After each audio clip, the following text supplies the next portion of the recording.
नमस्कार विद्यार्थी मित्रांनो, कर्नाटकी आय-एस अकॅडमीच्या ऑनलाईन प्लॅटफॉर्मवरती आपल्या पीवायक्यू आज 2023 चे पीवायक्यू पाहणार आहोत. मग मित्रांनो, यापूर्वीच्या लेक्चरमध्ये आपण 2024 मध्ये आलेले राज्यसेवेचे सर्व पीवायक्यू पाहिलेले आहेत.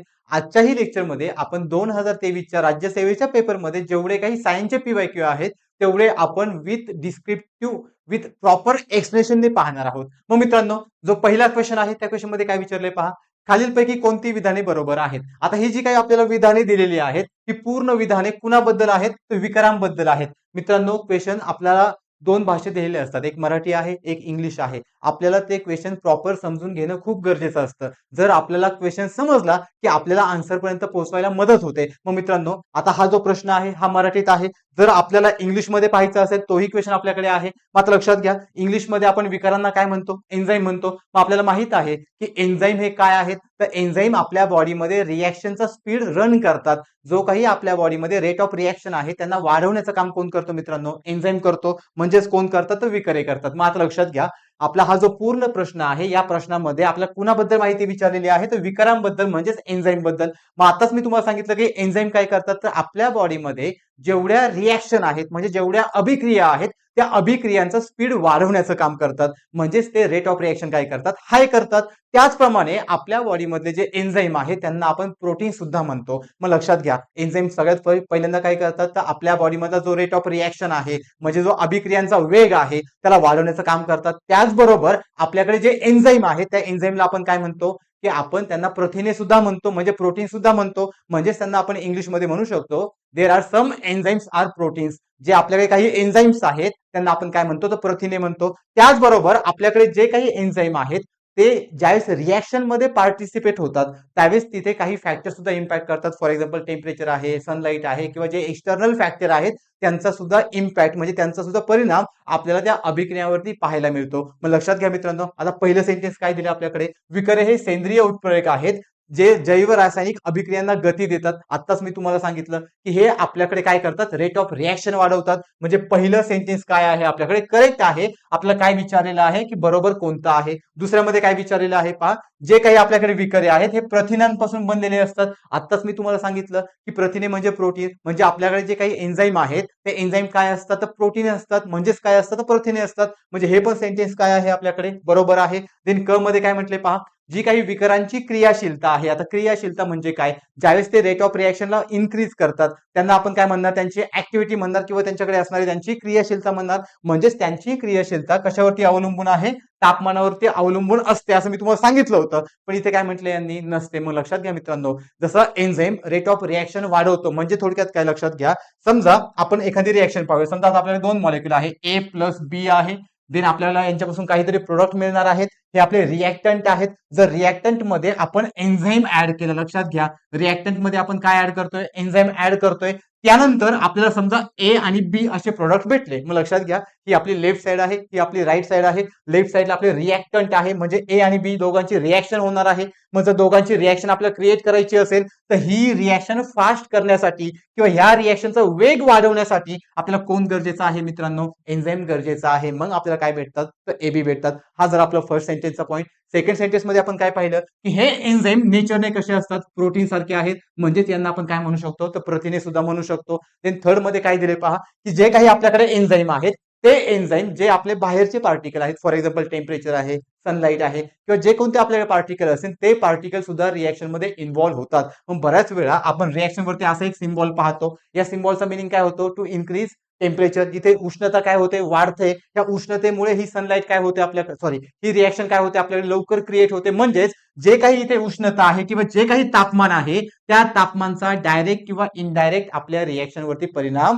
होतो. मात्र लक्षात घ्या, इथे आपल्याकडे जे वाक्य दिले त्या वाक्यामध्ये काय म्हटलं, की तापमानावरती अवलंबून नसतात. पण मी तुम्हाला आता काय म्हटलं, की तापमानाचा परिणाम होतो. म्हणजे हे वाक्य आपलं कसं आहे, चुकीचं आहे. जर इथे असतं म्हटलं असतं तर आपलं हे वाक्य काय असतं, बरोबर असतं. चौथ्यामध्ये काय म्हटलंय पहा, जे काही आपल्याकडे अमायलेज हे विकर आहे ते स्टार्च वरती कार्य करतं. मग मित्रांनो आपल्याला माहित आहे पण स्टार्च कन्झ्युम करतो. स्टार्च म्हणजे काय तर लक्षात घ्या, आपण ज्यावेळेस पोटॅटो खातो किंवा साबुदाणा खातो, या टाईपच्या फूडमध्ये किंवा या प्रकारच्या अन्नामध्ये आपल्याकडे कोण असतो मित्रांनो, स्टार्च असतो. आणि हा स्टार्च आपल्याकडे पॉलिसॅकराइड असतो, म्हणजे त्याला पचवायला आपल्याला एका एन्झाईमची गरज पडते. तो एन्झाईम म्हणजे कोण आहे मित्रांनो, आपल्याकडे असणारा अमायलेज. आणि हा अमायलेज आपल्या सलाइवामध्ये असतो, की जी आपल्या सलाइव्हरी ग्लँड पासून तयार झालेली असते. आता हा जो अमायलेज एन्झाईम आहे, हा कुणाचं ब्रेकडाऊन करतो तर स्टार्चचं ब्रेकडाऊन करतो. मग स्टार्चचं ब्रेकडाऊन करतो म्हणजेच काय, की ज्यावेळेस आपण स्टार्च सारखं फूड खातो, जर आपल्या बॉडीमध्ये अमायलेज असेल तर अमायलेज त्याचं पचन करतो, आणि जर आपल्या बॉडीमध्ये अमायलेज नसेल तर या अन्नाचं पचन होत नाही मित्रांनो. मग लक्षात घ्या,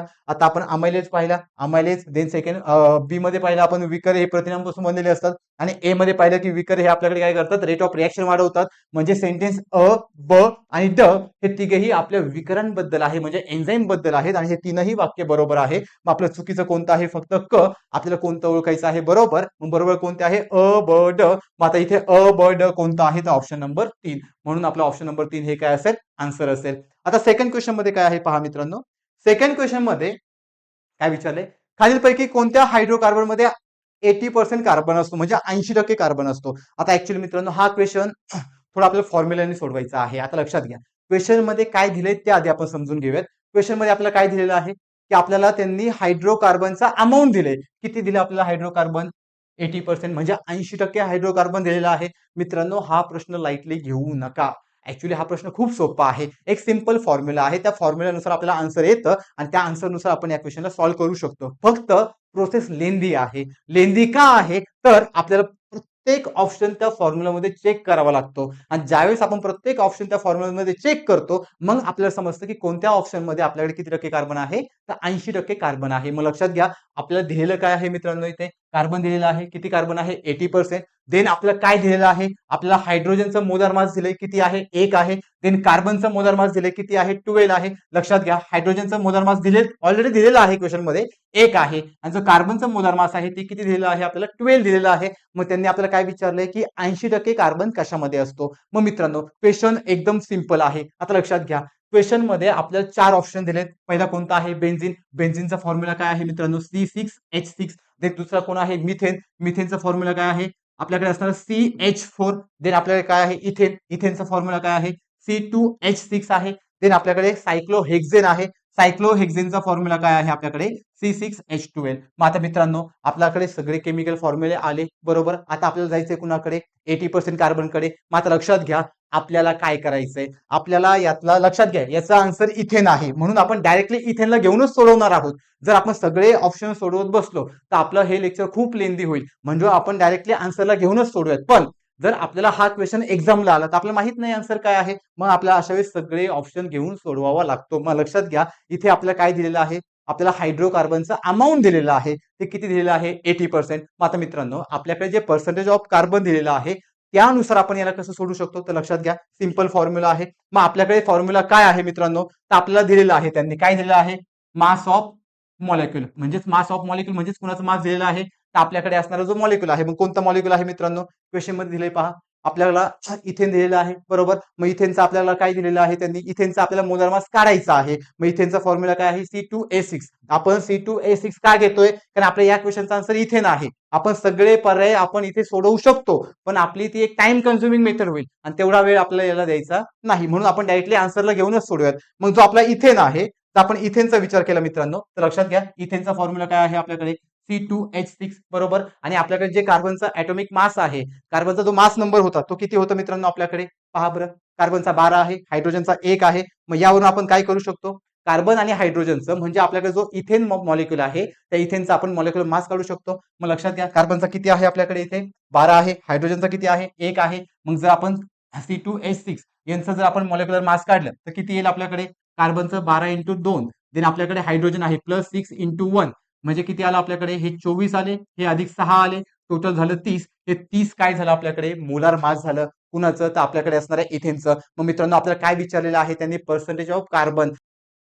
कार्बन पण दिलेलं आहे, ऑफ कार्बन दिलेला आहे त्यांनी आपल्याला 80%, बरोबर. मग हे कुणाचं आहे असं आपल्याला त्यांनी विचारलेलं आहे. मग त्यासाठी मिथेन, इथेन भरपूर आपल्याकडे ऑप्शन आहेत. इव्हन बेन्झीन पण आहे, इव्हन आपल्याकडे सायक्लोहेक्झेन पण आहे. पण यातलं आपल्याला काय, आपण काय सिलेक्ट केलेलं आहे, इथेन, कारण आपला आन्सर तेच आहे. मात्र लक्षात घ्या, ज्यावेळेस आपण इथेनला घेऊन सोडवतो त्यावेळेस सगळ्यात पहिल्यांदा आपल्याला काय करायचं आहे मित्रांनो, इथेनचं मॉलिक्युलर मास काढून घ्यायचं आहे. मग ज्यावेळेस आपण इथेनचं मॉलिक्युलर मास काढतो त्याचबरोबर आपल्याला प्रश्नामध्ये नीट पहा काय दिलेलं आहे, कार्बन, बरोबर. म्हणजे कार्बनचं पण काय काढायचं, आपल्याला मास काढायचंय. मग कार्बनचं मास किती येणार मित्रांनो, तर 12 आहे. मग लक्षात घ्या, ज्यावेळेस आपण मास ऑफ कार्बन काढतो, आता लक्षात घ्या इथे आपल्याला सगळ्यात पहिल्यांदा काय करायचंय, आपण मास ऑफ कार्बन काढून घेऊयात. तर लक्षात घ्या फॉर्म्युला काय सांगतो आपल्याकडे, जे काही आपल्याला पर्सेंटेज दिलेलं आहे त्या पर्सेंटेज नुसार आपल्याला हे कुणाचं अमाऊंट आहे ते ओळखायचं आहे. मग फॉर्म्युला काय सांगतो, the percentage of carbon is equal to mass of carbon then upon आपण काय घेणार आहे, मास ऑफ इथेन.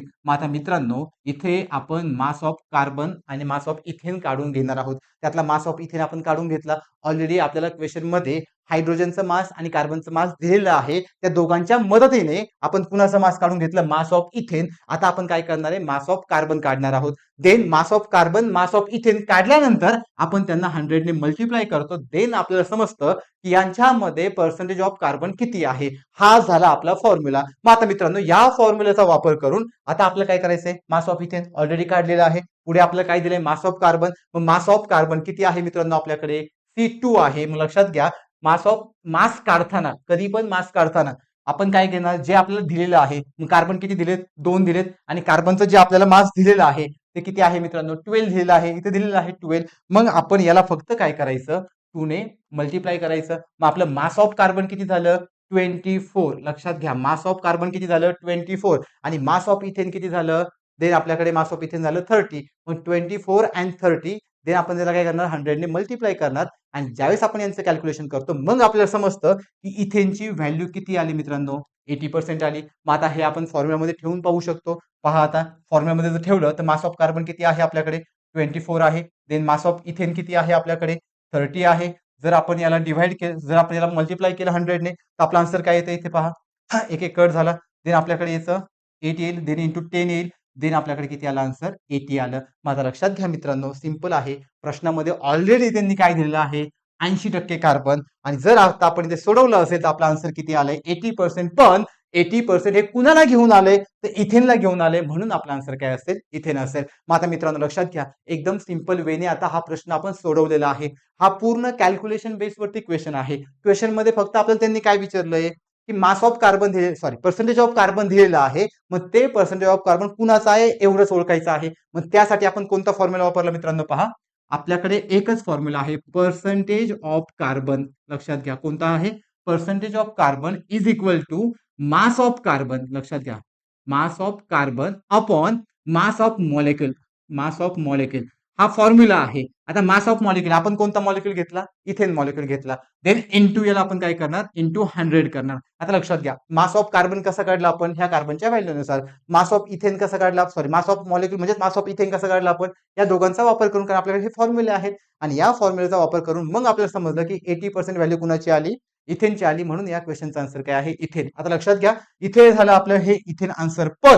पण आता आपण काय करायचं, बेन्झीनला घेऊन पण सोडवायचं. बेन्झीनला घेऊन सोडवल्यावरती आपली ही व्हॅल्यू वेगळी येईल. देन आपण मिथेनला घेऊन पण सोडवायचं, त्यानंतर पण आपली ही आन्सर वेगळी येईल. पुन्हा आपण सायक्लोहेक्झेनला घेऊन पण सोडवायचं. हे त्याच्यासाठी फॉर्म्युले आहेत. आणि मग आपल्याला हे पण आन्सर काय मिळतं मित्रांनो, वेगवेगळं मिळतं. मग लक्षात घ्या, आता आपल्याला आयोगाने एकच विचारलंय. मे बी आयोग नेक्स्ट टाइम हे तीनही विचारू शकतं किंवा वेगवेगळे अजून काहीतरी विचारू शकतं. कोणताही प्रश्न आला, कुणाचाही आपल्याला पर्सेंटेज ऑफ कार्बन काढायचं असेल तर आपण हाच फॉर्म्युला वापरायचा.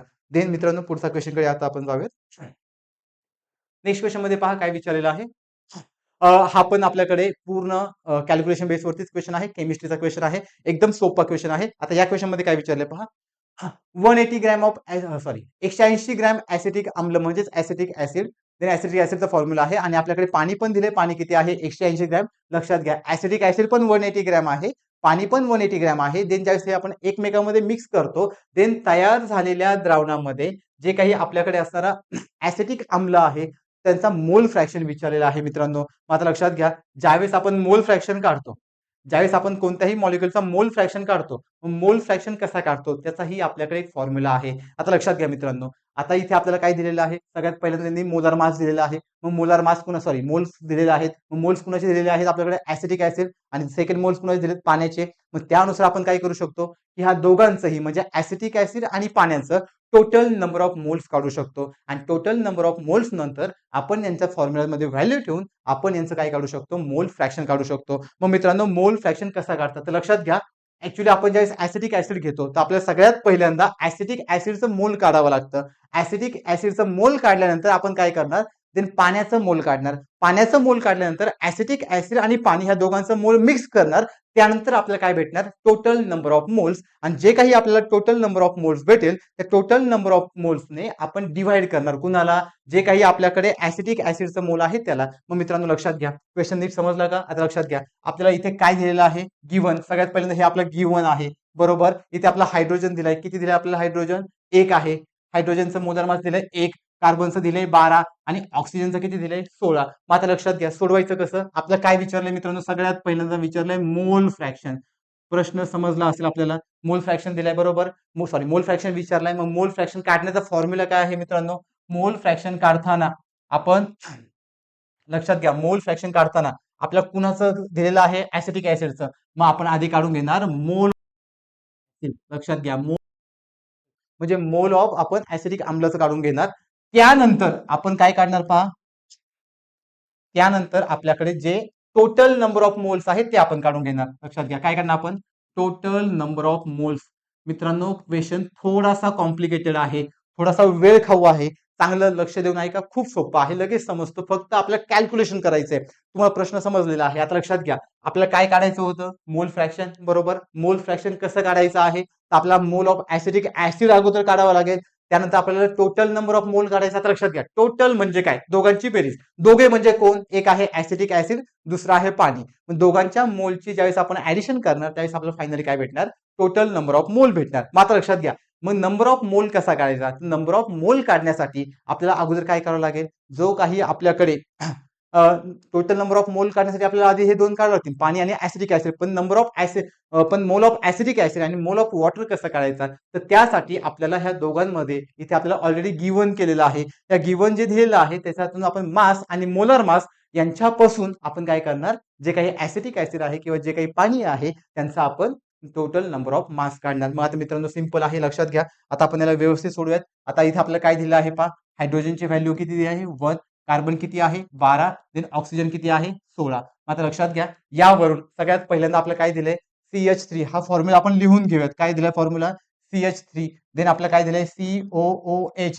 हे आपलं काय आहे मित्रांनो, ऍसिटिक ऍसिड आहे. यानुसार आपण ऍसिटिक ऍसिडचं मास काढू शकतो. मात्र लक्षात घ्या, याच्यानुसार आपण काय करणार, ऍसिटिक ऍसिडचं मोलार मास काढून घेणार. मात्र जर आपल्याला याचं मोलार मास काढायचं असेल तर कार्बन, बोला कार्बन किती आहे 12, देन अधिक H, बरोबर, प्लस H किती आहे आपल्याकडे, H 1 आहे. मग इथे आपण डायरेक्टली 1 घेऊयात. लक्षात घ्या, H किती आहे आपल्याकडे 1 आहे. देन हायड्रोजन पुन्हा आपण त्याला 3 ने मल्टिप्लाय करणार. 3 ने कसं आला, CH3 आहे, पण H ची व्हॅल्यू किती दिली ऑलरेडी 1, म्हणजे 3 × 1. देन प्लस पुन्हा कार्बन किती आहे आपल्याकडे 12 आहे. देन O किती आहे 16 आहे. 16 प्लस पुन्हा 16, आणि देन आपल्याकडे काय दिलं, हायड्रोजन. पुन्हा हायड्रोजन किती आहे आपल्याकडे 1 आहे. मग मित्रांनो आपण कॅल्क्युलेशन करूयात. 16 16 किती झाले आपल्याकडे 32 आहे. देन आपल्याकडे हे 3 आणि हे 1 किती झाले आपल्याकडे 4. देन आपल्याकडे 12 12 किती झाले 24, म्हणजे 24 अधिक 32 अधिक आपल्याकडे असणारे 4.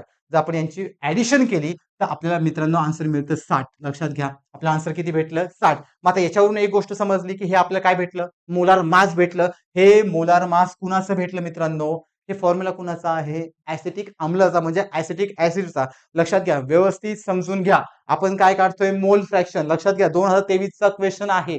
जर हा चांगला प्रश्न समजला तर 2 मार्क आपल्या हातात येऊन जातात. आपल्याला विचारलंय मोल फ्रॅक्शन. मोल फ्रॅक्शन कसा काढायचा, तर mole of acetic acid divide by total number of mole. इथे ऍसिटिक ऍसिडच का घेतलं, कारण प्रश्नामध्ये ते दिलंय. जर प्रश्नामध्ये दुसरं केमिकलचं मॉलिक्युल असतं तर आपण त्याचं नाव इथे घेतलं असतं. म्हणजे जे काही मोल ऑफ ऍसिटिक ऍसिड आहे त्याला आपण डिवाइड करणार टोटल नंबर ऑफ मोलने. त्यासाठी आपल्याला अगोदर काय करून घ्यावं लागेल, ऍसिटिक ऍसिडचं मोलार मास काढून घ्यायचं.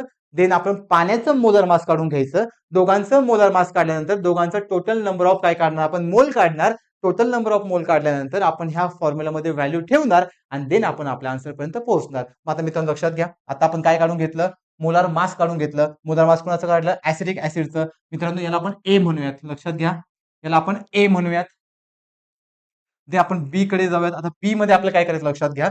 आता बी मध्ये आपल्याला नंबर ऑफ मोल काढायचे. लक्षात घ्या. हे फक्त मास आहे. आपल्याला टोटल नंबर ऑफ मोल पर्यंत जायचं. मग आता आपण काय करूयात? नंबर ऑफ मोल काढूयात. आता हे नंबर ऑफ मोल कुणाचे काढायचे? तर ऍसिटिक ऍसिडचे काढायचे. त्यासाठी आपण काय करायचं? मास डिवाइड बाय मोलार मास करायचं. मात्र लक्षात घ्या मित्रांनो, मास काय दिले आपल्याकडे? 180 दिले का? ऑलरेडी दिलेलं आहे. लक्षात घ्या. मास किती दिले? 180. देन आपल्याकडे मोलार मास किती आले? 60 आले. डिवाइड केलं किती आलं आन्सर?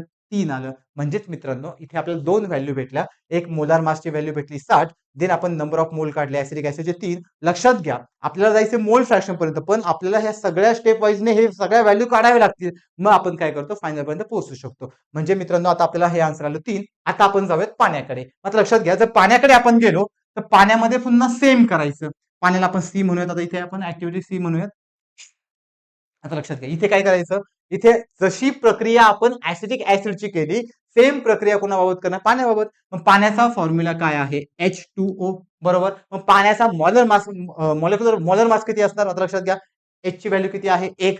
मग आता आपल्याकडे इथे हायड्रोजन 2 मॉलिक्युल आहेत म्हणून 2 into 1. ऑक्सिजनची व्हॅल्यू किती दिलेली आहे आपल्याकडे? 16 प्लस 16 म्हणायचं. यांचं मोलार मास आलं 18. लक्षात घ्या मित्रांनो, यांचं मोलार मास किती आलं? 18. हे 18 आपण कुणाचं करतोय? तर आपल्याकडे असणाऱ्या पाण्याचं. आपण पॉईंट नंबर ए आणि पॉईंट नंबर बी हे कुणाचं केलं होतं?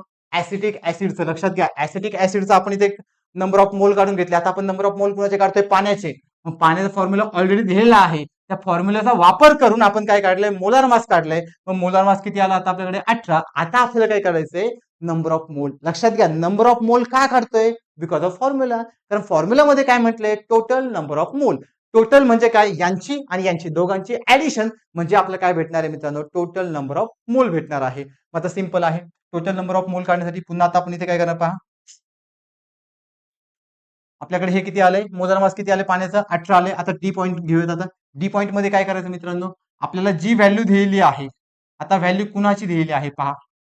आपल्याला याची व्हॅल्यू किती दिलेली आहे? 180 ग्रॅम. मग मी तुम्हाला सांगितलं होतं की मोल कसा काढायचा? मास डिवाइड बाय मोलार मास. लक्षात घ्या, कधीही मोल काढताना मोलचा फॉर्म्युला काय आहे?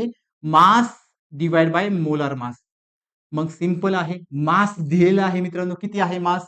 180. मास दिलेला आहे, किती आहे मास? 180. मग सिंपल आता आपण इथे काय करूयात? 180 व्हॅल्यू घेऊयात.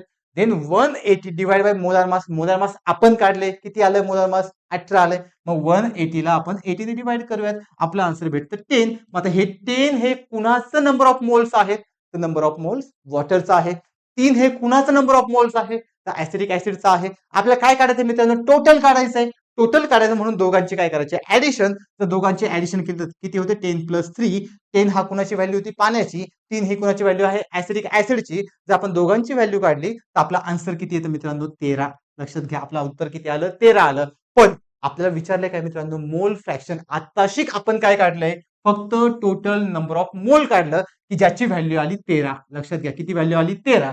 देन आपण काय करणार? Mole of acidic acid already काढलेलं आहे. किती आले ते आपलं? हे पहा, number of mole of acidic acid किती आलं होतं ते आपलं?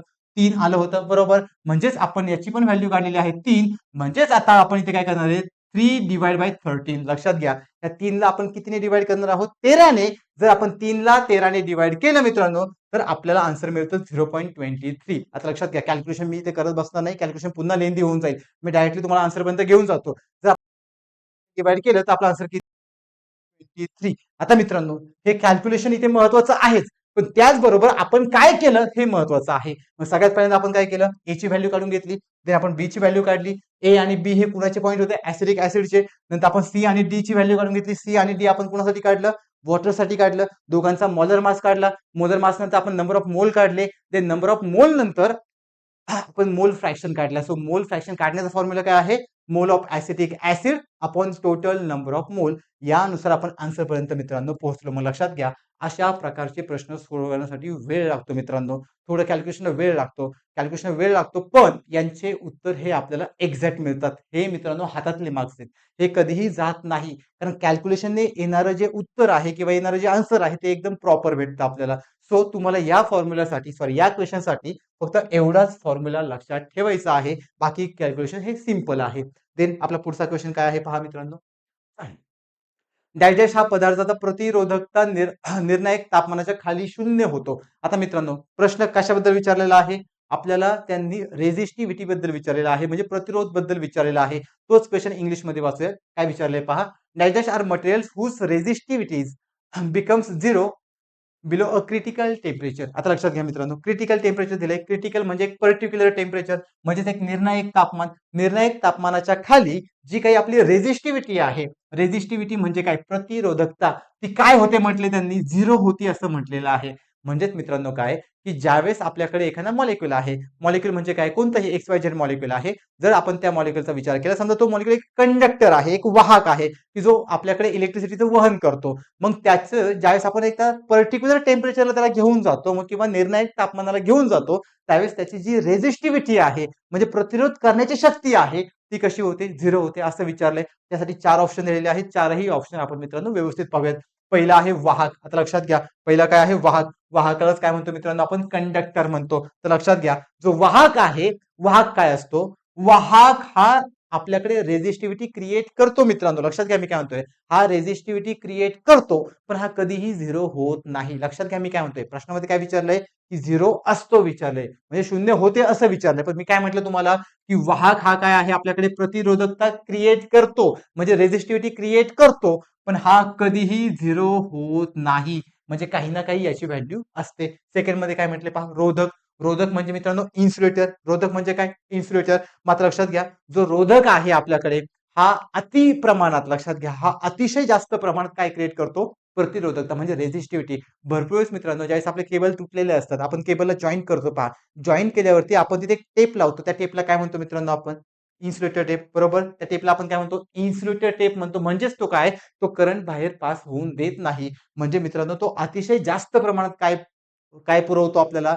रेझिस्टिव्हिटी म्हणजे प्रतिरोधकता पुरवतो. म्हणजे इथे सुद्धा प्रतिरोधकता 0 होणार नाही. पण प्रश्नामध्ये काय विचारलंय? 0 कुठे होते? देन तिसरा आहे आपल्याकडे अतिवाहक. अतिवाहकला काय म्हणतो मित्रांनो आपण? Super conductor. आता लक्षात घ्या, सुपर कंडक्टर हा असा एलिमेंट आहे, की जर तो पर्टिक्युलर टेम्परेचरला गेला, म्हणजे जर तो निर्णायक टेम्परेचरला किंवा निर्णायक तापमानाला गेला, तर त्याची व्हॅल्यू 0 होते. म्हणजे त्याची व्हॅल्यू म्हणजे कुणाची value? The value of resistivity किंवा प्रतिरोधकतेची जी काही व्हॅल्यू आहे, ती कशी होते मित्रांनो? 0 होते. म्हणून आपल्या या प्रश्नाचा आन्सर काय असेल किंवा उत्तर काय असेल? अतिवाहक म्हणजे सुपर कंडक्टर. चौथ्याचा इथे विषयच नाही. मग लक्षात घ्या मित्रांनो, आयोगाने हे विचारले, नेक्स्ट टाइम आयोग हे दोघांबद्दल पण विचारू शकतं.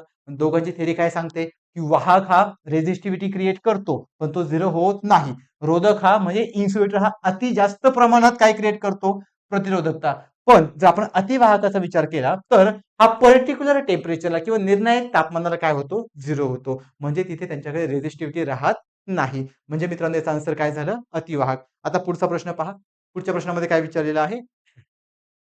जर एखादी वस्तू 36 डिग्री अंशात तिरप्या असणाऱ्या 2 समतल आरशामध्ये समरूप ठेवली असेल, तर किती प्रतिमा तयार होतील? मित्रांनो, इमेज फॉर्मिंग वरती हा क्वेश्चन आहे. रिपीट झालेला क्वेश्चन आहे. यापूर्वी सुद्धा आयोगाने असा प्रश्न विचारलेला आहे. प्रश्न खूप सोपा आहे आणि खूप सिंपल आहे. हे आपण घरी बसल्या-बसल्या सुद्धा प्रॅक्टिकल करू शकतो. आता त्यांनी प्रश्नामध्ये काय दिले आपण ते पाहूयात. प्रश्नामध्ये काय सांगितलंय, की एक वस्तू आहे. त्या वस्तूला आपण 2 आरशांपुढे ठेवलंय. पण आरसा आणि वस्तू यांचा दोघांचा जो अँगल आहे, तो अँगल किती आहे मित्रांनो? 36 डिग्री सेल्सिअसचा अँगल आहे. जर वस्तू आणि आरसा यांच्यामध्ये जर 36 डिग्री सेल्सिअसचा अँगल होत असेल, तर ते किती इमेज तयार करतील असं आपल्याला विचारलेलं आहे. तर मित्रांनो यासाठी एक फॉर्म्युला आहे, सिंपल आहे, लिहून ठेवा किंवा लक्षात ठेवा, एकदम सिंपल आहे. फॉर्म्युला काय आहे? 360 अपॉन थिटा मायनस 1. आता लक्षात घ्या, is equal to image forming. किती इमेज होतील ते आपल्याला सांगतात. मग आता लक्षात घ्या, थिटा म्हणजेच काय? तर आपला अँगल. आपला फॉर्म्युला काय आहे? 360 अपॉन थिटा. थिटा म्हणजे अँगल. किती आहे अँगल? 36 आहे. Then minus 1. तर आपण यांचं कॅल्क्युलेशन केलं तर 10 मायनस 1 इज इक्वल टू 9. म्हणजे किती इमेज क्रिएट झाल्या मित्रांनो? 9 इमेज. समजा इथे आपण आपलीच व्हॅल्यू आपण ठेवून पाहूयात. लक्षात घ्या, समजा इथे क्वेश्चन मध्ये उद्या जर 72 म्हटलं, तर आपण काय करणार? 360 डिवाइड 72 मायनस 1. देन आपला इथे आन्सर काय येईल? 5 मायनस 1. देन आपल्याला उत्तर येतं 4. मग मित्रांनो लक्षात घ्या, आपल्याला फॉर्म्युला कोणता लक्षात ठेवायचा आहे? 360 अपॉन थिटा मायनस 1. हा फॉर्म्युला कधी वापरायचा? की ज्यावेळेस ते आपल्याला विचारतात की किती प्रतिमा तयार होतील. मित्रांनो काहीच करायचं नाही, फक्त अँगल पाहायचा. अँगल म्हणजेच आपल्याकडे जो काही कोन आहे तो कोन पाहायचा. तो कोन आपल्या फॉर्म्युलामध्ये पुट करायचा. देन जे काही आन्सर येईल ते आन्सर म्हणजे आपलं काय असतील? नंबर ऑफ इमेजेसने म्हणजे किती प्रतिमा तयार होतील हे आपल्याला सांगितलं जातं. देन पुढचा प्रश्न पहा, खूप सोपा प्रश्न आहे. याचं उत्तर काय असेल आपल्याकडे 9 असेल. आता मित्रांनो पुढच्या प्रश्नामध्ये तोच प्रश्न आहे, इंग्लिशमध्ये आहे फक्त. पुढे काय विचारले पहा. जेव्हा अल्फा कण, आता मित्रांनो हा प्रश्न थोडासा महत्वाचा आहे. हा ऍक्च्युली केमिस्ट्रीचा प्रश्न आहे, खूप सिंपल आहे. भरपूर मुलांनी मित्रांनो हा प्रश्न चुकावला होता, पण भरपूर सोपा प्रश्न आहे. लक्षात घ्या, जर तुम्ही आता हा प्रश्न व्यवस्थित ऐकला तर तुम्हाला कळेल की प्रश्नामध्ये काहीच दम नाही. आता लक्षात घ्या, प्रश्नामध्ये काय विचारले पहा. जेव्हा अल्फा कण म्हणजे अल्फा पार्टिकल हा किरणोत्सारी घटकातून बाहेर पडतात, तेव्हा अणु अंक 2 ने कमी होतो आणि अणुवस्तुमान 4 ने, सॉरी मित्रांनो हे स्टेटमेंट आहे, लक्षात घ्या. हे स्टेटमेंट 1 आहे, स्टेटमेंट 2 आहे, स्टेटमेंट 3 आहे, स्टेटमेंट 4 आहे. क्वेश्चन एवढाच आहे आपला. प्रश्नामध्ये काय विचारले पहा. जेव्हा अल्फा कण किरणोत्सर्गी घटकातून बाहेर पडतात तेव्हा काय होतं असं विचारले. मात्र लक्षात घ्या, सगळ्यात पहिल्यांदा अल्फा कण आहे, ते अल्फा कण काय आहे ते आपण समजून घेऊयात. त्यांनी काय विचारले की एक अल्फा कण आहे, तो अल्फा कण बाहेर पडला, बाहेर पडल्यावरती तिथे काय होणार, म्हणजे तिथे असणारा ॲटॉमिक नंबर म्हणजे अणुअंक किंवा तिथे असणारा मास, मग मास आपल्याकडे किती आहे, अणुवस्तुमानांक आहे, ते कितीने कमी होतं किंवा अणुअंक कितीने कमी होतो किंवा कितीने वाढतो हे विचारलेलं आहे. तर मित्रांनो जो आपल्याकडे अल्फा कण आहे, हा अल्फा कण सेम टू सेम हेलियम सारखा असतो स्ट्रक्चरने. लक्षात घ्या, कुणासारखा आहे हा, हेलियम सारखा. मित्रांनो प्रॉपर लक्ष देऊन ऐका, खूप महत्वाचा पॉइंट आहे हा. हा अल्फा कण कुणासारखा आहे, हेलियम सारखा आहे. मग जर आपण हेलियमचा विचार केला तर हेलियमचा जो अणुकेंद्रक आहे, त्या अणुकेंद्रकामध्ये मित्रांनो आपल्याला 2 प्रोटॉन आणि 2 न्यूट्रॉन पाहायला मिळतात. लक्षात घ्या, सगळं उत्तर आपलं इथंच आहे, त्यामुळे नीट लक्ष देऊन पहा. आपल्याला हे हेलियम मध्ये किती भेटले, 2 प्रोटॉन आणि 2 न्यूट्रॉन. आणि हा हेलियम सारखाच कोण आहे मित्रांनो, अल्फा कण आहे, बरोबर.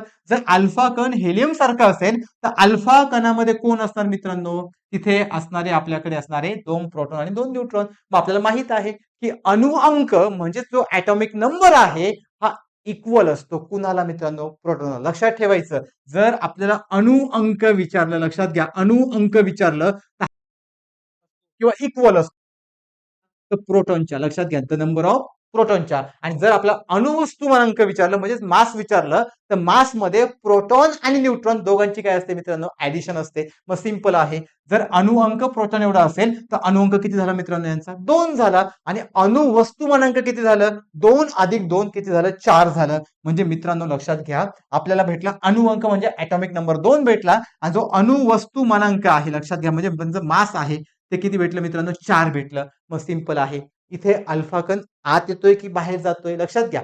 जर आतमध्ये आला तर ह्या व्हॅल्यू ऍड होणार आहे, जर बाहेर गेला तर या व्हॅल्यू काय होणार आहे, मायनस होणार आहे. मग अल्फा कण बाहेर पडतो, मग बाहेर पडला की त्याचा अणुअंक 2 ने कमी होणार आणि अणुवस्तुमांक 4 ने कमी होणार. मग असा पर्याय इथे शोधायचा. मग आता इथे एक म्हटलंय, एक म्हटलंय, आता हा पर्याय आपला गेला. इथे आपल्याकडे 2 म्हटले, हाही पर्याय आपला गेला. मात्र लक्षात घ्या, इथे आपल्याला एकच पर्याय आहे, अणुअंक 2 ने कमी होतो आणि अणुवस्तुमानांक 4 ने कमी होतो, कारण तो बाहेर पडलाय. आणि जर तो आतमध्ये आला तर सेम वाक्य, फक्त वाढतो म्हणायचं. मग मित्रांनो लक्षात घ्या, प्रश्न खूप सोपा होता. प्रश्नासाठी बेसिक नॉलेज हवं होतं की ते म्हणजे आपल्याकडे अणुकेंद्रक, अणुकेंद्रकामध्ये 2 प्रोटॉन आणि 2 न्यूट्रॉन, याच्यावरती हा प्रश्न सुटतो. एकदम सोपा प्रश्न आहे मित्रांनो. आतापर्यंत आपण जेवढे क्वेश्चन पाहिले त्यावरून तुम्हाला एक आयडिया आली असेल, कन्सेप्ट महत्वाचीच आहे. विदाऊट कन्सेप्ट प्रश्नापर्यंत पोहोचता येत नाही मित्रांनो. त्यामुळे आपली जी कमांड आहे ती आपल्या कन्सेप्टवर असायलाच हवी. आता लक्षात घ्या, पुढचा प्रश्न पहा काय आहे. तोच प्रश्न आहे, फक्त इंग्लिशमध्ये आहे. त्या पुढच्या प्रश्नामध्ये काय विचारले पहा. मुलाचा ताप 104 डिग्री फॅरनहाइट आहे, म्हणजे 104 डिग्री फॅरनहाइट आहे. हे तापमान किती डिग्री सेल्सिअस आहे, त्यांनी मित्रांनो कन्व्हर्जन विचारले. सेम क्वेश्चन इंग्लिश मध्ये आहे. The fever of child is 104 degree Fahrenheit, what is this temperature in degree Celsius. त्यांनी टेम्परेचरचं कन्व्हर्जन विचारले. म्हणजे काय केले त्यांनी आपल्याला देताना दिले फॅरनहाइट मध्ये आणि विचारताना विचारले डिग्री सेल्सिअस मध्ये. म्हणजेच मित्रांनो आपल्याला फॅरनहाइटचं कन्व्हर्जन डिग्री सेल्सिअस मध्ये करायचंय. या प्रकारचे पीवायक्यू सुद्धा मित्रांनो, जर तुमचा पीवायक्यूचा अभ्यास चांगला असेल तर तुम्हाला कळेल की यासारखे पीवायक्यू यापूर्वी पण येऊन गेलेले आहेत. म्हणजे आयोग एका पॉईंटवरतीच रिपीट प्रश्न विचारते. मग लक्षात घ्या मित्रांनो, यासाठी सुद्धा फॉर्म्युला आहे. मग काय फॉर्म्युला आहे, तर फॉर्म्युला आहे F-32/9 is equal to C/5. आता लक्षात घ्या मित्रांनो, एफ म्हणजे फॅरनहाइट आणि सी म्हणजे डिग्री सेल्सिअस. आपल्याला विचारले डिग्री सेल्सिअस, जी व्हॅल्यू दिलेली आहे ती पुट करायची आणि दुसरी व्हॅल्यू काढून घ्यायची. मग आता लक्षात घ्या मित्रांनो, एफ ची व्हॅल्यू किती दिली आपल्याकडे, 104 दिली, बरोबर. त्यातनं मायनस किती करायचे, 32 करायचे, देन अपॉन 9 आहे, देन इकडे C/5 5 आहे. मग आपण 104 मधून 32 मायनस केले तर मित्रांनो आपल्याला किती व्हॅल्यू मिळते? 72 मिळते. बरोबर. मग 72 आपण कोण आहे? आपल्याकडे 9 आहे. हा 5 इकडे डिवाइडला आहे, इकडे आल्यावरती मल्टिप्लाय होईल, म्हणजे हा झाला इंटू 5. देन आपल्याकडे हा डिग्री सेल्सिअस आहे. बरोबर. जर आपण मित्रांनो हे कॅल्क्युलेशन केलं तर 9 इंटू 9 एके 9, 8 9 72 आणि 8 पंचे किती झाले आपल्याकडे? 40. म्हणजे 40 हे काय झालं आपल्याकडे? Degree Celsius. मग मित्रांनो आपलं उत्तर काय असेल? 40 डिग्री सेल्सिअस. प्रश्न एकदम सोपा आहे मित्रांनो. यावरून आपल्याला कळलं असेल की प्रश्नामध्ये काहीही दम नाही. फक्त आपल्याला काय माहित असायला हवं? फॉर्म्युला. विदाऊट फॉर्म्युला आपण आन्सर पर्यंत जाऊ शकत नाही. मित्रांनो 2023च्या पेपरमध्ये आपल्याला भरपूर प्रॉब्लेमवरती क्वेश्चन दिसतात. प्रॉब्लेम म्हणजे असे मॅथ सॉल्व्हिंगचे आपल्याला भरपूर क्वेश्चन दिसत आहेत. आता लक्षात घ्या पुढचा क्वेश्चन पहा. पुढच्या क्वेश्चन मध्ये काय विचारलंय? इथे आपल्याला डिसीज बद्दल विचारलेला आहे मित्रांनो. हा जो डिसीज आहे लक्षात घ्या, गव्हावरती विचारला जाणाऱ्या आजाराचा प्रश्न 2024 ला पण आहे, 2023 ला पण आहे आणि आपल्याला नंतर नंतर कळेल की 2017 मध्ये पण आहे, 19 मध्ये पण आहे. म्हणजे आयोग आजारावरती प्रश्न विचारतो मित्रांनो. लक्षात घ्या, हे वन लाईनर प्रश्न आहेत, हे लगेच सॉल्व्ह होतात. पण यासाठी आपल्याला काय करावं लागतील? जेवढे आजार आहेत ते आजार कशामुळे होतात आणि कुणावरती होतात हे आपल्याला पाठच करावं लागेल. आता ह्या प्रश्नामध्ये काय विचारलंय पहा. ॲग्विना टेटिसी ही हा वनस्पतीवर आढळणारा परजीवी नेमॅटोड आहे. म्हणजे कोणत्या वनस्पतीवरती आढळणारा आहे हे विचारलंय. तर मित्रांनो टेटिसी एक फॅमिली असते. लक्षात घ्या. जर तुम्ही 2024 चा पेपर पाहिला त्यामध्ये पण असाच प्रश्न आहे. फक्त प्रश्नाची भाषा थोडीशी बदललेली आहे, पण फॅमिली सेम आहे. कोणती? तिथे ट्रिटॅसियम फॅमिली दिलेली आहे. पण टेटिसी ही अशी फॅमिली आहे की जी नेहमी डिसीज क्रिएट करते. कुणावरती? तर गव्हावरती. लक्षात घ्या. कुणावरती क्रिएट करते? तर गव्हावरती. म्हणून या प्रश्नाचं उत्तर आपलं काय असेल? गहू म्हणजेच व्हीट असेल. लक्षात ठेवा. टीटीसी उत्तर आलं किंवा टीटीसी आपल्या प्रश्नामध्ये असेल तर आपण काय उत्तर घ्यायचं? गहू घ्यायचं. पण का? सॉरी, पण केव्हा घ्यायचं? जर आपल्याला त्यांनी डिसीज विचारलेलं असेल तर. मग हे टीटीसी काय आहे? तर एक निमॅटोड आहेत. पण हे निमॅटोड कसे आहेत? तर पॅरासायटिक आहेत, म्हणजे परजीवी आहेत. मग परजीवी पॅरासाइट हे कुणावरती इम्पॅक्ट करतात? तर आपल्याकडे असणाऱ्या गव्हावरती म्हणजेच व्हीटवरती. तर मित्रांनो हा क्वेश्चन एक वन लाईनर सारखा आहे, पण पाठांतर इथे आपल्याला गरजेचं आहे. आता पुढचा क्वेश्चन पहा कशाबद्दल विचारलेला आहे? शंखशास्त्राबद्दल. आता शंखशास्त्रात मित्रांनो आपण काय म्हणतो? तर आपल्याकडे असणारे कॉन्कोलॉजी म्हणतो. आता लक्षात घ्या, आपल्या सगळ्यांना माहिती आहे की आपण शंख कशाला म्हणतो? मित्रांनो इथे सुद्धा हा जो प्रश्न आहे ना, जरी आपल्याला येत नसेल तरी सुद्धा आपण हा लॉजिक बेसवरती सोडवू शकतो. कसा तर सांगतो तुम्हाला.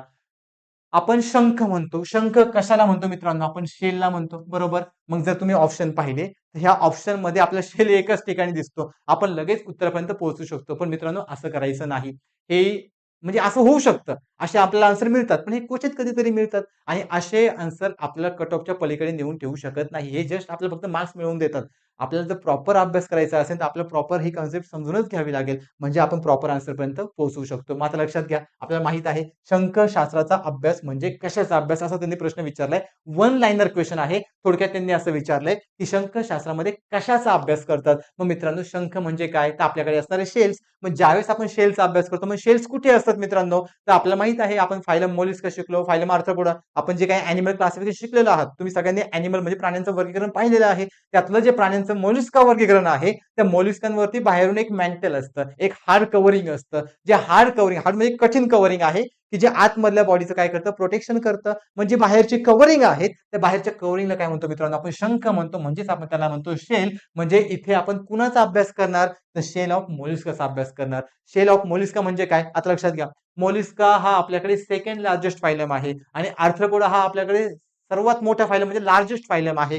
मग आपला जो फायलम मोलिस्का आहे याच्यावरती सुद्धा भरपूर प्रश्न आलेले आहेत. पुढे पण याच्यावरती एक प्रश्न येणारच आहे. म्हणजे फायलम मोलिस्का हा सुद्धा महत्त्वाचाच आहे. म्हणजे आपला हा की पॉइंट झाला मित्रांनो. मग लक्षात घ्या, शेल्स ऑफ मोलिस्का मध्ये आपण कुणाचा अभ्यास करणार? तर सॉरी, शेल्स ऑफ मोलिस्का म्हणजे कशाचा अभ्यास आहे आपल्याकडे? तर शंखशास्त्राचा अभ्यास आहे. मग जेवढे मोलिस्कामध्ये येणारे अॅनिमल आहे त्या सगळ्या अॅनिमलला आपण काय म्हणणार? शेल्स ऑफ मोलिस्का म्हणणार. देन पुढचा प्रश्न पहा काय आहे? पुन्हा आला मोलिस्का तोच आहे. मोलस्का वर्गीय प्राणी मृदुकाय असतात आणि ते खालील वैशिष्ट्ये धारण करतात. आता मित्रांनो लक्षात घ्या, यासाठी आपल्याला मोलस्का काय आहे ते समजून घ्यावं लागेल. जर आपल्या प्राण्यांचं वर्गीकरणाचा अभ्यास चांगला असेल तर आपला मोलस्का लगेच समजतो. आता मित्रांनो वर्गीकरण काय ते आधी मी तुम्हाला समजून सांगतो.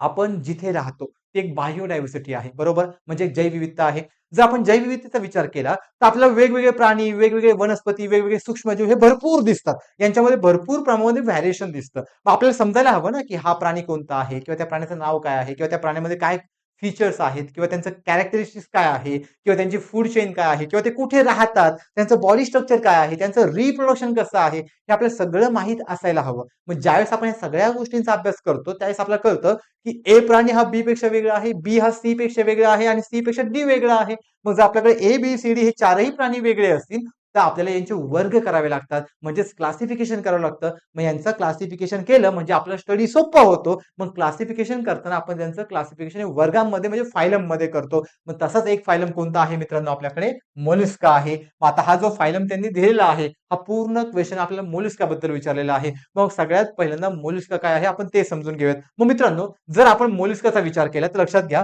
जो आपल्याकडे मोलस्का आहे, लक्षात घ्या, जो फायलम मोलस्का आहे हा मोलस्का आपल्याकडे सेकंड लार्जेस्ट फायलम आहे. लक्षात घ्या, फर्स्ट पॉइंट तुम्ही काय लक्षात ठेवणार, हा सेकंड लार्जेस्ट फायलम आहे.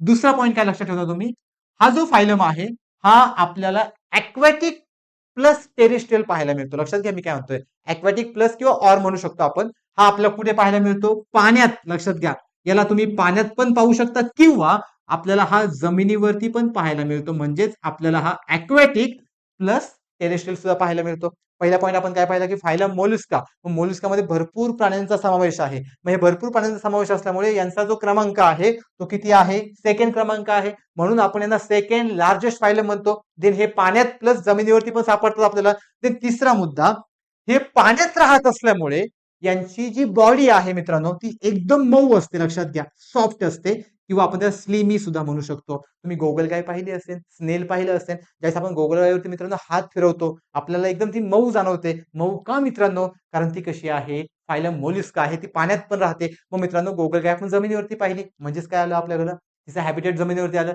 ती पाण्यात पण राहते म्हणजे ती काय आली, आपल्याकडे असणाऱ्या पाण्यात पण सापडते. प्लस तिला मित्रांनो एक कव्हरिंग असतं हार्ड. आपण मागाशी कसं एक क्वेश्चन पाहिलं होतं पाठीमागचा क्वेश्चन काय पाहिलं होतं आपण, शंखशास्त्र म्हणजे शेल्स. म्हणजे जर आपण गोगलगायचा विचार केला तर गोगलगायला सुद्धा एक कव्हरिंग आहे, एक हार्ड पोर्शन आहे. इट इज कॉल्ड मॅन्टल, त्याला आपण मॅन्टल म्हणतो. मग जो मॅन्टल आहे it is a part of shell. म्हणजेच आपण जो मगाशी शंखशास्त्र क्वेश्चन पाहिला होता त्याच धर्तीवरती आपला हा क्वेश्चन आहे. मग लक्षात घ्या, यांची बॉडी कशी आहे, सॉफ्ट. ऑलरेडी प्रश्नामध्येच दिलेले पहा, हे प्राणी कसे आहेत मित्रांनो, मृदुक आहे. ऑलरेडी प्रश्नामध्ये दिलेलं आहे. देन फोर्थ पॉईंट तुम्ही काय लक्षात ठेवणार की या प्राण्यामध्ये जे काही रिप्रोडक्शन असतं ते रिप्रोडक्शन कसं होणार आहे, तर त्यांच्याकडे असणाऱ्या सेक्सुअल मेथडने रिप्रोडक्शन होणार आहे. मग लक्षात घ्या मित्रांनो, कारण ते युनिसेक्सुअल असतात. युनिसेक्सुअल म्हणजे काय, त्यांच्याकडे दोन पार्ट आहेत, एक मेल पार्ट वेगळा, फिमेल पार्ट वेगळा. म्हणून त्यांचं रिप्रोडक्शन हे सेक्सुअल मेथडने होतं. लक्षात घ्या, फोर्थ पॉईंट काय, सेक्सुअल रिप्रोडक्शन, कारण ते कसे आहेत, युनिसेक्सुअल आहेत. लक्षात घ्या, युनिसेक्सुअल आहेत. ते आपण हे 4 पॉईंट पाहिले. देन नेक्स्ट पॉईंट काय म्हणणार आता आपण, त्यांच्याकडे असणारी जर्म लेअर. त्यांच्याकडे जर्म लेअर मित्रांनो 3 असतात.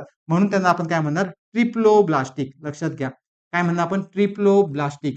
देन त्याच प्रकारे त्यांचं फूड नेहमी लक्षात ठेवायचं, जो काही ॲनिमल असतो तो ॲनिमल आपल्यापेक्षा छोट्या ॲनिमलला कंझ्युम करतो, म्हणजे हे त्यांचं काय झालं, तो फूड झालं. त्याचप्रमाणे त्यांची जी बॉडी कॅव्हिटी आहे, बॉडी कॅव्हिटी असते इकायलोमेट. लक्षात घ्या, कोणती आहे, इकायलोमेट. मित्रांनो प्राण्यांचं वर्गीकरण भरपूर लोकांना अवघड जातं. का अवघड जातं, की अशा विचित्र शब्दांमुळे. पण हे शब्द खूप सोपे आहेत, मोजके शब्द आहे, पाठ करून ठेवायचे. मग लक्षात घ्या, आपण कोणकोणते पॉईंट पाहिले, सेकंड लार्जेस्ट फायलम आहे, देन पाण्यात राहतात, त्याचबरोबर जमिनीवरती पण सापडतात, सॉफ्ट स्ट्रक्चर आहे. देन यांच्याकडे सेक्सुअल रिप्रोडक्शन आहे कारण हे युनिसेक्सुअल असतात. देन त्याप्रमाणे ट्रिप्लोब्लास्टिक आहेत. देन इकायलोमेट ही त्यांची काय आहे, बॉडी कॅव्हिटी आहे. मग मित्रांनो याच धर्तीवरती आता हा प्रश्न आपण सोडूयात. लक्षात घ्या, पहिलं काय वाक्य आहे आपल्याकडे, ते प्राणी सृष्टीमधील दुसरा सर्वात मोठा वर्ग आहे. पाहिला का आपण इथे, येस पाहिला. म्हणजे हे वाक्य कसं आहे मित्रांनो, बरोबर आहे.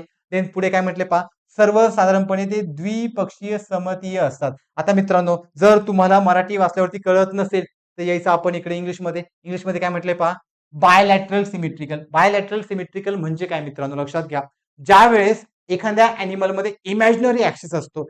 इमॅजिनरी ऍक्सिस कशाला म्हणायचं, समजा जर मी माझं डिव्हिजन केलं, म्हणजे जर मी माझी विभागणी केली तर मित्रांनो मी व्हर्टिकल करणार, बरोबर. व्हर्टिकल करणार म्हणजे काय, इथे माझ्या इथे आपलं लगेच कळ केला, असं कापायचं म्हणजे जे दोन समान भाग होणार. जर दोन समान भाग होत असतील म्हणजे माझ्या बॉडीमध्ये इमॅजिनरी ऍक्सिस आहे, एक काल्पनिक ऍक्सिस आहे, की त्या ऍक्सिसला आपण जर कट केलं तर माझे दोन भाग होतात. आणि जर माझे दोन भाग झाले तर हे दोन भाग कसे आहेत, समान आहेत. म्हणजे मी काय झालो मित्रांनो, बायलॅटरल सिमेट्रिकल.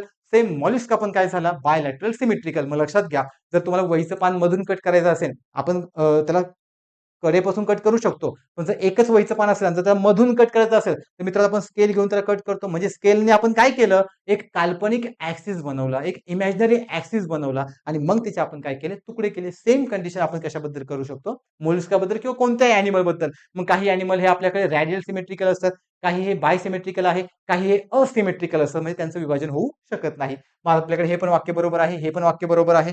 मग आता पुन्हा मराठीमध्ये या, तिथे काय म्हटले पहा, ते फक्त जमिनीवरच राहतात. पण मित्रांनो मी काय म्हटलं तुम्हाला, ते पाण्यात पण सापडतात. म्हणजे हे वाक्य काय झालं आपलं चुकीचं. आणि देन पुढे काय म्हटलं, त्यांना मांसल पाय असतात. म्हणजे त्यांच्याकडे जे काही मांस आहे, लक्षात घ्या, मांस म्हणजे त्यांची बॉडी मस्क्युलर असते, म्हणून त्यांना मस्क्युलर फूट असतात किंवा मस्क्युलर फीट असतात फॉर द मुवमेंट किंवा त्यांची हालचाल करण्यासाठी. म्हणजे हे पण वाक्य काय आहे मित्रांनो, बरोबर आहे. याचं उत्तर, याचं एकदम चांगलं एक्झाम्पल म्हणजे गोगलगाय.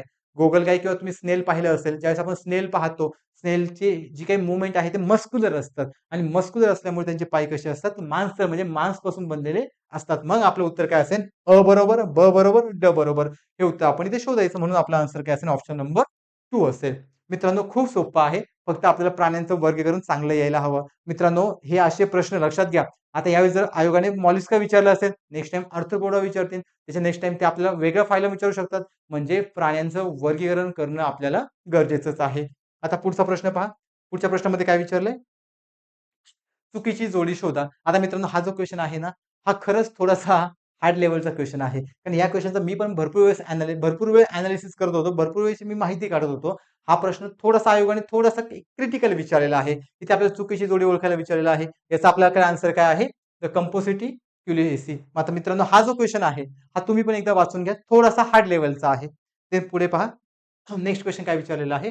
प्रकाश संश्लेषणामध्ये प्रकाशावर आधारित प्रक्रियेचे महत्त्वाचे कार्य कोणते? आता मित्रांनो इंग्लिशमध्ये पाहूयात काय what is the principal function of the light dependent reaction of photosynthesis. त्यांनी आपल्याला फोटोसिंथेसिस विचारले, म्हणजे प्रकाश संश्लेषण विचारले. आता मित्रांनो आपल्याला एक गोष्ट माहित आहे, प्रकाश संश्लेषण कुणामध्ये होतं? समजा हे प्लांट आहे, लक्षात घ्या, हे आपल्याकडे प्लांट आहे. जर आपण या झाडाचा विचार केला, तर झाडामध्ये हे लीव्ह सारखं स्ट्रक्चर आहे, बरोबर, एक पाण्यासारखं स्ट्रक्चर आहे. आता हे तर काय होतं लक्षात घ्या, जर आपण या झाडांचा विचार केला, तर झाड स्वतःचं अन्न स्वतः बनवतं, बरोबर. जर झाड स्वतःचं अन्न स्वतः बनवत असेल, तर झाडामध्ये स्टोमॅटा आहे, ते स्टोमॅटा काय घेतात, CO2 घेतात. इथे रूट पार्ट आहे, ते काय घेणार, वॉटर घेणार. देन इथे क्लोरोफिल आहे, हे क्लोरोफिल काय करणार, तिथे असणारी मित्रांनो सनलाईट घेणार. आता लक्षात घ्या, सिंपल पार्ट आहे.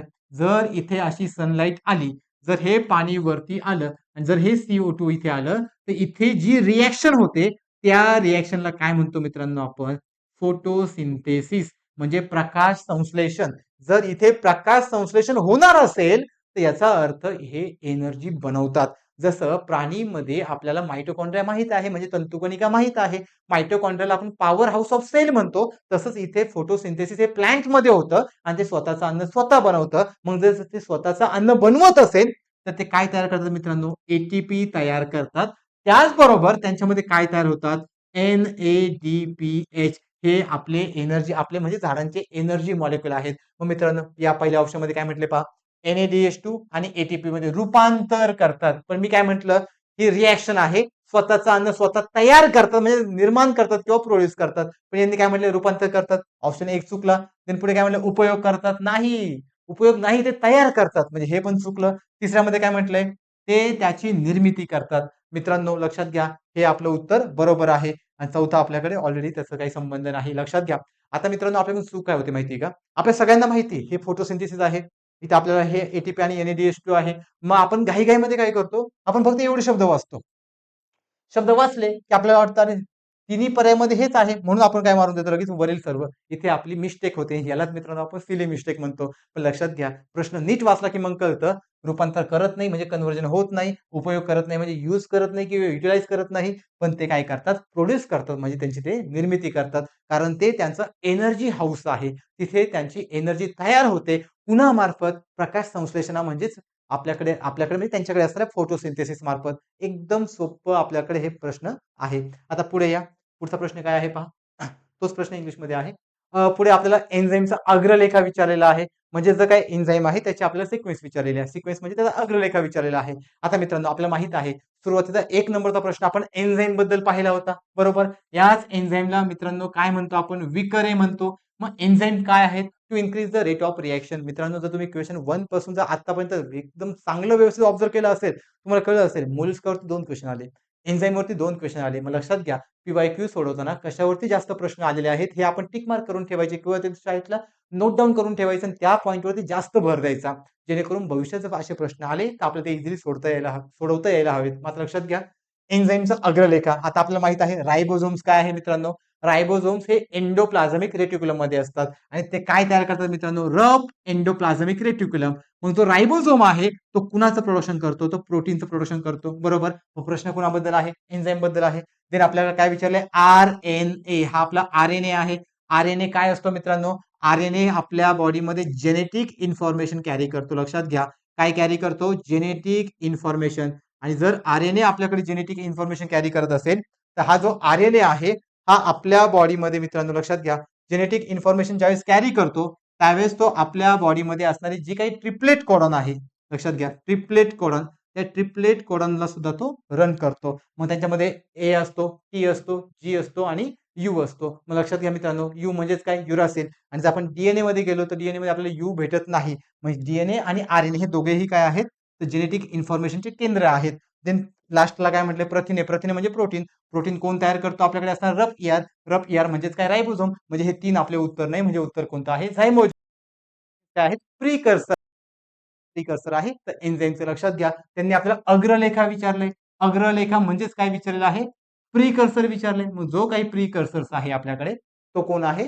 तर आपल्याकडे असणारा झायमोजिन्स. लक्षात घ्या. राइबोझोमचा सॉरी, जे काही आपल्याकडे एन्झाईम आहेत, एन्झाईमचा जो काही प्रीकर्सर आहे, म्हणजे जो अग्रलेखा आहे, तो कोण असतो? आपल्याकडे असणारा झायमोजिन्स. आणि बाकीचे 3 ऑप्शन काय आहेत? ते पण आपण पाहिलेले आहेत. म्हणून आपल्या याचं उत्तर काय आहे? झायमोजिन्स. देन पुढे तो सेम क्वेश्चन आहे. त्याला आपण काय म्हणतो? प्रीकर्सर्स.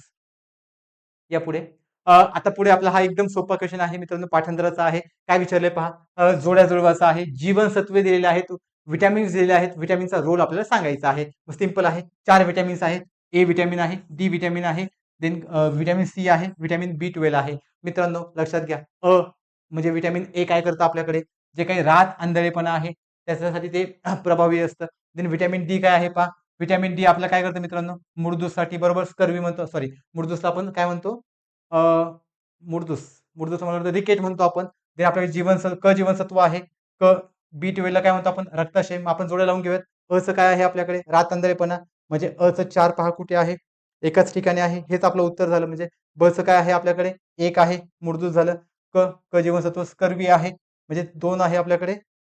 सॉरी, हां, कचं 2 आहे, बरोबर, स्कर्वी. आणि बी12चं काय आहे आपल्याकडे असणार? रक्तक्षय. रक्तक्षय म्हणजे अॅनिमिया. मग लक्षात घ्या. लक्षात कसं ठेवणार? मुडदूस. मुडदूस कोणतं विटॅमिन आहे? Vitamin D. लक्षात घ्या. मुडदूस विटॅमिन डी. देन आपल्याकडे अजीवनसत्व, रात आंधळेपणा कशामुळे आहे? विटॅमिन ए मुळे आहे. देन आपल्याकडे क जीवनसत्वमध्ये काय? स्कर्वी, विटॅमिन सी आहे. देन आपल्याकडे असणारा कोणता राहिला? तर रक्तक्षय. त्याला आपण काय म्हणू शकतो? Vitamin B12. यांच्या कमतरतेमुळे हे आपल्याला आजार पाहायला मिळतात. हा एक फ्लो चार्ट आहे. पाठ करून टाका. सोप्पा आहे. त्याच्यामध्ये एवढं काही हेवी नाही. देन पुढचा प्रश्न पहा काय आहे. आता हा पण आपला एक सिंपल वन लाइनर क्वेश्चन आहे. त्यांनी आपल्याला विचारलं की पीएच काढण्यासाठी आपण कोणता गणितीय संबंध वापरतो किंवा कोणतं कॅल्क्युलेशन वापरतो की जे मॅथमॅटिकल आहे. मित्रांनो, हा प्रश्न कुणाबद्दल आहे? पीएच काढण्यासाठी, बरोबर. मात्र लक्षात घ्या, त्यांनी प्रश्न काय विचारलाय? 0.1 मोलार जलीय एससीएल द्रावणाचा पीएच काढण्यासाठी खालीलपैकी कोणता गणितीय संबंध वापरावा? वन लाइनर आहे. सिंपल लक्षात ठेवायचं. यासाठी आपण -log10 इन ब्रॅकेट 1.0 इंटू 10⁻⁻1 हा फॉर्म्युला वापरतो, किंवा आपण याला नॉर्मली असंही म्हणू शकतो, log -10 in bracket H. H म्हणजे हायड्रोजन मॉलिक्युल. मग लक्षात घ्या, पीएच म्हणजेच काय मित्रांनो? Power of hydrogen. मग त्यासाठी आपण फॉर्म्युला कोणता वापरू शकतो? Log -10 in bracket H plus किंवा एच रेस टू जो काय असेल तो. म्हणजे तो आपला काय झाला मित्रांनो? पीएच काढण्याचा फॉर्म्युला. पण इथे हा फॉर्म्युला कुणाच्या रिगार्डिंग विचारलेला आहे? एससीएलच्या. म्हणून आपण एससीएलच्या रिगार्डिंग फॉर्म्युला इथे काय वापरणार? PH -log10 in bracket 1.0 into 10⁻1. हा सिंपल आहे. वन लाइनर क्वेश्चन आहे. हा आपला चुकायलाच नको. पुढे काय आहे पहा. आता मित्रांनो, या क्वेश्चनसाठी थेरी महत्वाची आहे. खूप सिंपल थेरी आहे. पहा त्यांनी काय विचारलंय? NH3 आणि BF3. लक्षात घ्या, 2 मॉलिक्युल दिलेत. एक आहे NH3, दुसरा आहे BF3. याच्या आकारांबद्दल खालीलपैकी कोणता पर्याय अचूक आहे? अचूक म्हणजे मित्रांनो आपल्याला योग्य पर्याय विचारलेला आहे. आता लक्षात घ्या, या प्रश्नामध्ये काय करायचं? आता आपल्याला NH3 विचारलाय, BF3 विचारलाय, बरोबर. आपल्याला साईडला लिहून घेऊयात. एक कोण आहे आपल्याकडे NH3 आहे, दुसरा कोण आहे आपल्याला BF3 आहे. आता लक्षात घ्या, जो NH3 आहे ना, त्यातला जो N असतो त्याला काय म्हणतो मित्रांनो आपण नायट्रोजन. लक्षात घ्या, त्याला आपण काय म्हणतो नायट्रोजन. आणि जो इथे B आहे त्या B ला आपण काय म्हणतो मित्रांनो बोरॉन म्हणतो. लक्षात घ्या, B ला आपण काय म्हणतो बोरॉन म्हणतो. मग लक्षात घ्या, जो नायट्रोजन आणि बोरॉन आहे यांच्या ऑर्बिटमध्ये आपल्याला मित्रांनो माहित आहे की जर आपण अणुकेंद्रक पाहिलं तर ऑर्बिटमध्ये कोण असतो रे आपला इलेक्ट्रॉन असतो. बरोबर, ऑर्बिटमध्ये कोण असतो इलेक्ट्रॉन. मग यांचा जर आपल्याकडे इलेक्ट्रॉन आहे, यांच्या इलेक्ट्रॉन मध्ये मित्रांनो आपल्याला एकाकी जोडी सापडते. लक्षात घ्या, कोणती जोडी सापडते, एकाकी जोडी सापडते. पण ही एकाकी जोडी कुणाची सापडते, तर इलेक्ट्रॉनची सापडते. आणि यांच्या बोरॉन मध्ये आपल्याला एकाकी जोडी सापडत नाही. लक्षात घ्या, एकाकी जोडी कुणाची सापडत नाही, तर इलेक्ट्रॉनची. मग ज्यावेळेस एकाकी जोडी सापडते त्यावेळेस त्यांचं स्ट्रक्चर, लक्षात घ्या, यांचं स्ट्रक्चर पिरॅमिड सारखं असतं. मित्रांनो कशासारखं आहे, पिरॅमिड सारखं. आणि यांच्याकडे एकाकी जोडी सापडत नाही, कुणाची, इलेक्ट्रॉनची. एकाकी जोडी म्हणजे 2 इलेक्ट्रॉन आणि इकडे एकाकी जोडी म्हणजे पण 2 इलेक्ट्रॉन, पण इकडे सापडतात म्हणून यांचं स्ट्रक्चर कसं आहे, पिरॅमिड सारखं. आणि इकडे सापडत नाही म्हणून यांचं स्ट्रक्चर कसं आहे मित्रांनो, तर प्लॅनर सारखं किंवा प्लेनर सारखं. लक्षात घ्या, कुणासारखं आहे, प्लेनर सारखं. मग आता आपला ऑप्शन शोधायचा आहे की NH3 चं स्ट्रक्चर कसं असणार, तर पिरॅमिडल. आणि BF3 चं स्ट्रक्चर कसं असणार, प्लेनर. जर आपण हे चारही ऑप्शन पाहिले तर आपल्याला कुठे सापडतात, हे पहा ऑप्शन नंबर 4 NH3 पिरॅमिडल आहे आणि BF3 प्लेनर आहे. मग मित्रांनो लक्षात घ्या, हे पिरॅमिडल आणि प्लेनर कशावरती डिपेंड आहे, तर इलेक्ट्रॉनवरती. पण इलेक्ट्रॉन काय असावा, जोडीमध्ये असावा. अशा जोडीला आपण काय म्हटलं मित्रांनो, एकाकी जोडी. किती असावी, एकच. म्हणजे एक एकाकी जोडी. जोडी म्हणजे ते 2 इलेक्ट्रॉन, पण 2 इलेक्ट्रॉन असावेत पण हे एका सिंगल पेअर मध्ये असावे. So it is called as एकाकी जोडी. मग लक्षात घ्या, एकाकी जोडी नायट्रोजन मध्ये आहे, सो त्यांचा शेप कसा आहे, पिरॅमिडल. बी म्हणजे बोरॉन. बोरॉन मध्ये आपल्याला एकाकी जोडी सापडत नाही म्हणून त्यांचा शेप कसा आहे, ट्रायंग्युलर प्लेनर म्हटलं तरी चालेल किंवा फक्त प्लेनर म्हटलं तरी चालेल. लक्षात घ्या, प्रश्न सिंपल आहे, फक्त कशावरती डिपेंड आहे, तर एकाकी जोडी कुणाची, इलेक्ट्रॉनची. एकदम सिंपल प्रश्न आहे हा. ते पुढचा प्रश्न पहा. आता मित्रांनो हा जो प्रश्न आहे, आता प्रश्न काय आहे तो नीट वाचून घ्या.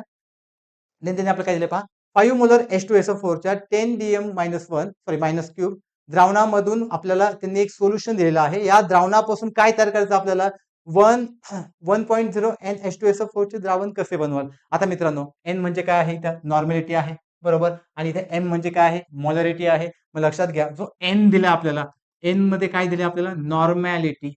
आणि M मध्ये काय दिले आपल्याला, मोलॅरिटी. मित्रांनो हा प्रश्न ऑलरेडी यापूर्वी मी युट्यूबला अपलोड केलेला आहे.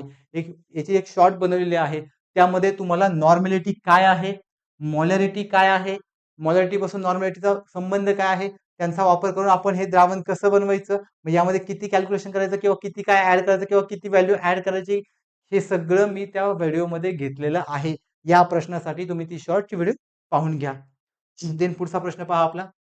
पुढचा प्रश्न कोणता आहे आपल्याला, हा प्रश्न रिपीट झाला मित्रांनो, आपण सोडवला ऑलरेडी. आपला जो 3 नंबरचा क्वेश्चन होता तोच इथे आहे. तोच रिपीट झाला हा क्वेश्चन. हा क्वेश्चन पाहून घ्या एकदा, ऑलरेडी सोडवलाय आपण. आपला जो 3 किंवा 4 नंबरचा जो प्रश्न आहे, तर 3 नंबरच्या 4 नंबरच्या प्रश्न काय दिलाय, 180 ग्रॅम ऑफ एसिटिक ऍसिड आपला झालेला आहे. तरी आपण इथे चेक करूयात.